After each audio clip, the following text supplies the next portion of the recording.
Next thing we're going to show you how to do is inspect and adjust your rear brakes.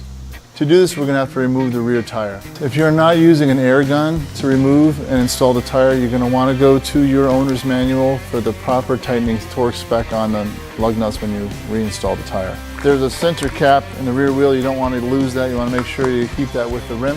After you remove the rim, what you're going to have to do is you're going to have to remove this cotter pin and this nut so that we can pull the drum off of the vehicle to inspect the brake shoes. Once the center nut has been removed, and you're going to hold on to that to put that on later, you can simply just pull the drum straight off of the vehicle, put that in a safe place. You don't want it to fall. You can inspect the inside of it for any kind of excessive wear. This one looks pretty good. You're going to check the thickness of your brake pads. Brand new shoes measure about 3/16 of an inch, and it's even for the entire brake shoe. This is called. Brake pad would be on a disc brake system. But you want to make sure that thickness is symmetrical the entire length of your brake shoe, and this looks pretty good right here. Another thing we're going to check while we're in here, we want to make sure that the brake shoes float forward to backward, as I'm showing you here. This allows the brake adjuster to work properly. Now make sure they float back and forth like that. If they do not, you're going to need to clean that out. If your brake shoes are worn, you would replace them at this time. And then you simply reinstall the brake drum after you do the visual inspection and clean this area. Now we're going to install everything as it was, and we're going to move on to the brake adjustment.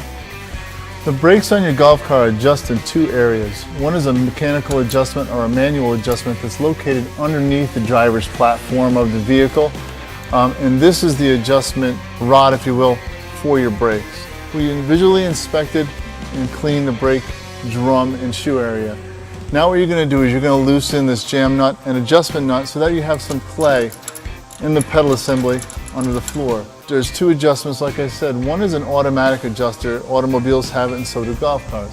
What you're going to simply do is reach under and pull down on the brake several times. If you listen carefully, you can hear the brakes adjusting inside the drums from under the vehicle. It'll be a clicking sound. What you want to do is you want to just pull the brakes down repetitively until the clicking stops in the back. Then the shoes are adjusted to the drum.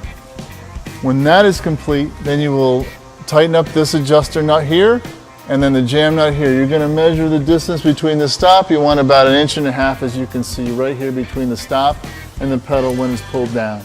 We also want to make sure that our brake cables are not sticking as well. If you look back here to where the cable attaches to the back of the brake, you want to make sure that cable moves freely as you depress the pedal.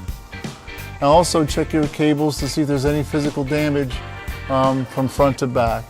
Just a visual inspection, but you want to make sure that moves freely at the brake operation itself.